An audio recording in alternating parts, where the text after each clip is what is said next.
President Biden को America में भी बड़ी तनकीद का सामना करना पड़ रहा है, बाकी सारी चीज़ों के अलावा, कि कोई इवैक्यूएशन प्लान अमेरिका जैसी हाईली सोफिस्टिकेटेड टेक्नोलॉजिकल पावर जो थी, जिसके बारे में ये तस्वर किया जाता है कि हर चीज़, हर कंटेंजेंसी का उसके पास प्लान है, कोई इवैक्यूएशन प्लान भी उनके पास नहीं था। मैं कल फिगर देख रहा था, महज वो 2 दिन में कुछ सौ लोगों को वहाँ से निकाल सके। क्या आपको वजह समझ आती, इतनी सोफिस्टिकेटेड मिलिट्री पावर, उसके पास तो फैसिलिटी होनी चाहिए कि लाख आदमी को इवैक्यूएट कर सके दिन में। बिस्मिल्लाहिर्रहमानिर्रहीम।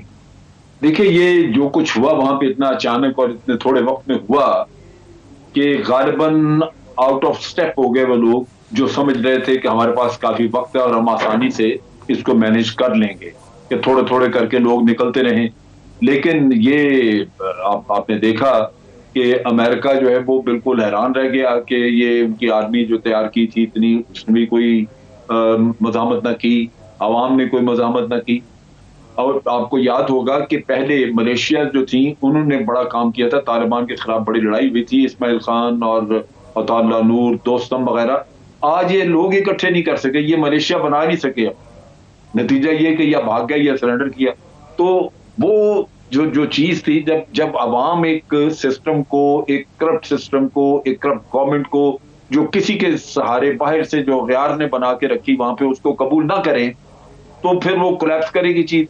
लेकिन अमेरिकनों को ये ख्याल नहीं था, उनको पता था कि हमने पैसा वैसा काफी लोगों की जेबों में डाला हुआ है और ये अब फौज भी बड़ी तैयार की हुई है, तो एक मजामत होगी, हम आहिस्ता आहिस्ता अपना काम कर लेंगे। और मजामत से गालिबन वो इसको डिस्टेबलाइज ही रखना चाह रहे थे, लेकिन वो हुआ नहीं। और इसलिए जब आप आउट ऑफ स्टेप हो जाएं तो फिर सिस्टम तो आपका तैयार नहीं था, नेचुरली ये फिर उनको ये मुश्किलात आई। सिस्टम उनके लिए तैयार नहीं था, अनएक्सपेक्टेड था। जनरल अमजद शुएब का भी यही ख्याल है कि अमेरिका तैयार ही नहीं था, उसके लिए बहुत बड़ा शौक था। वापस आता हूँ एम्बेसडर मंसूर अहमद खान साहब की तरफ। एम्बेसडर साहब, आपसे मेरा सवाल ये था जो आप बताना आपने शुरू किया कि तालिबान ने हुकूमत कायम नहीं की है, प्रेसिडेंट अशरफ गानी की हुकूमत डिसअपीयर हो गई है, वो यूएई में बैठे हुए हैं, मुलाकातें हो रही हैं, काबुल को रन कौन कर रहा है? कानूनी तौर पे काबुल की इस वक्त गवर्नमेंट का स्टेटस है क्या? ब्यूरोक्रेसी किससे अपने अहकामात ले रही है? ज़ाहिर है दफातर खुले हुए हैं, ख़वातीन भी आ रही हैं दफ्तरों में, लोग सड़कों पर भी निकल रहे हैं, तो लॉ एंड ऑर्डर को मेनटेन कौन कर रहा है? ब्यूरोक्रेसी इंस्ट्रक्शंस कैसे ले रही है? देखिए, बदकिस्मती से इस वक्त कोई बाज़ाब्ता तौर पर हुकूमत नहीं है। तालिबान ने बाकायदा अपनी हुकूमत अभी तक इस्टेब्लिश नहीं की है। गो के उन्होंने ये जिस दिन पिछली हुकूमत जब उनके प्रेसिडेंट चले गए थे यहाँ से, तो हुकूमत तहलील हो गई, तो लोगों ने अपने ऑफिस छोड़ दिए। हमारे एम्बेसीज़ और दफ्तरों के आगे से पुलिस की जो एस्कॉर्ट्स हैं वो चली गई। तमाम जगहों से पुलिस और दूसरे जो दीगर सिक्योरिटी के इदारे हैं वो चले गए, तो एक वैक्यूम आ गया। अब तालिबान ने आने के बाद यहाँ पे मुख्तलिफ, चूँकि मैं कल बाय रोड आया हूँ तोरखम से जलालाबाद तक, तो मैंने देखा कि उन्होंने सिक्योरिटी की जिम्मेदारियाँ तो संभाल ली हैं मुख्तलिफ जगहों पर, लेकिन और उन्होंने ये अर्ज किया है, ये अपील की है कि लोग अपने नॉर्मल बिजनेसेस भी जारी रखें, लोग दफ्तरों में भी आगे काम शुरू करें। कुछ जुज़वी तौर पे काम तो शुरू हुआ है, लेकिन ज़्यादातर काम बंद है। लोगों को ये भी अभी श्योरिटी नहीं है कि उनको तनख्वाहें किस तरह तालिबान अदा करेंगे या अगली हुकूमत अदा करेगी। तो इसलिए काफ़ी जो आप ये समझें कि ज़रा गैर यकीनी सी सूरत हाल है, और अगले चंद दिनों में इस ट्रांजिशन के अमल को पीसफुली मुकम्मल करना तालिबान के लिए, इन कोऑर्डिनेशन विद जो यहाँ पे दूसरे पॉलिटिकल लीडर्स हैं, अब्दुल्ला हैं, हामिद कारज़ई हैं, या दीगर कम्युनिटीज़ के लीडर्स हैं नॉन पश्तून कम्युनिटीज़ के, उनके साथ मिलकर इस प्रोसेस को आगे ले जाना होगा, वरना ये गैर यकीनी की सूरत हाल ज़रा ख़तरनाक भी हो सकती है, कयास हो सकता है। क्या वजह है कि अफगान तालिबान जो विक्टोरियस हैं, उनकी फोर्सेस पूरे अफगानिस्तान में हैं, आपने रोड पे सफ़र किया, आप सेफ्टी के साथ पहुंच गए हैं, तो जो इनके पास कंट्रोल फिजिकल है वो हुकूमत नहीं बना रहे, उसमें जल्दी नहीं कर रहे हैं, इसकी क्या वजह है एम्बेसडर मंसूर खान? मेरे ख्याल में चूंकि उनकी ज़्यादातर लीडरशिप जो है सियासी लीडरशिप बेस्ड थी दोहा में, जो कि मुज़ाकरात में थी। अभी गुज़िश्ता हफ्ते ही हमारी दोहा में एक एक्सटेंडेड ट्रोइका की मीटिंग हुई थी, जहां डॉक्टर अब्दुल्ला भी थे और मुल्ला ब्रादर भी, उनसे हमारी मीटिंग हुई थी। लेकिन इन द मीन टाइम ये डेवलपमेंट्स हो गई, तो अब वो लीडरशिप सारी इकट्ठी हो रही है। तालिबान की लीडरशिप डिसाइड करेगी कि उन्होंने किस तरह से ट्रांजिशन में जाना है और किस तरह से दूसरे पॉलिटिकल लीडर्स को एंगेज करना है।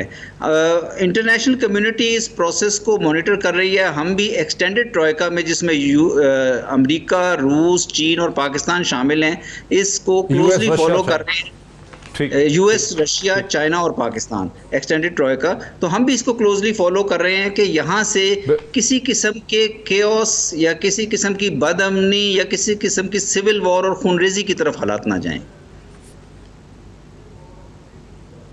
एम्बेसडर साहब मेरे साथ रहिए, पाकिस्तान के प्रोमिनेंट पॉलिटिकल एनालिस्ट और ऑथर जनाब जाहिद हुसैन साहब ने मुझे ज्वाइन किया। मैं आपका पीस भी देख रहा था जो आपका गालिबन आज ही छपा है, वो भी मैंने देखा आपका पीस।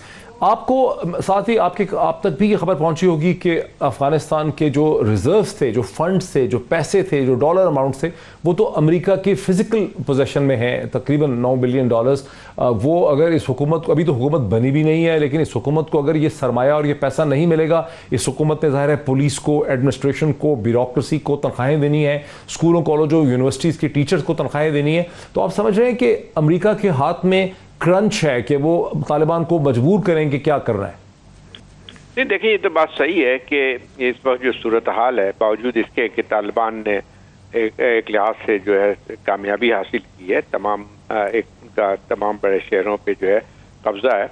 लेकिन देखें एक लिहाज से जो है आपका जब फौजी इसमें आप मिलिट्री कार्रवाई के जरिए आप कब्जा तो कर सकते हैं, लेकिन उसको किसी हुकूमत करना जो है वो मुख्तलिफ चीज़ है।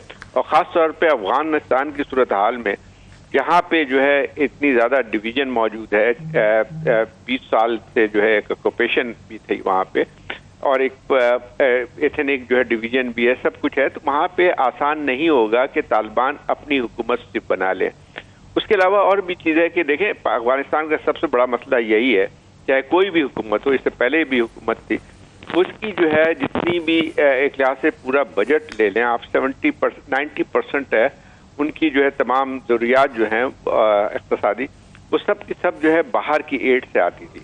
तो तालिबान के लिए ये मुमकिन नहीं होगा कि कोई आइसोलेशन में वो अपनी हुकूमत चला सके। और मेरा ख्याल ये है कि और इनके लिए खुद भी ज़रूरी है कि एक पायदार हुकूमत, एक स्टेबिलिटी लाने के लिए उनको दूसरे लोगों से भी बातचीत करनी पड़ेगी।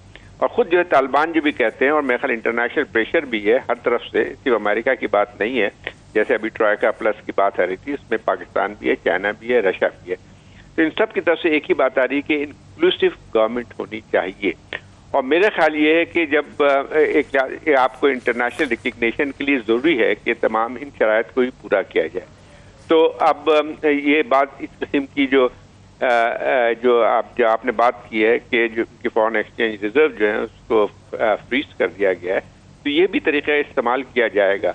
अब देखना ये है कि तालिबान किस तरह से इन चीज़ों को काबू करते हैं।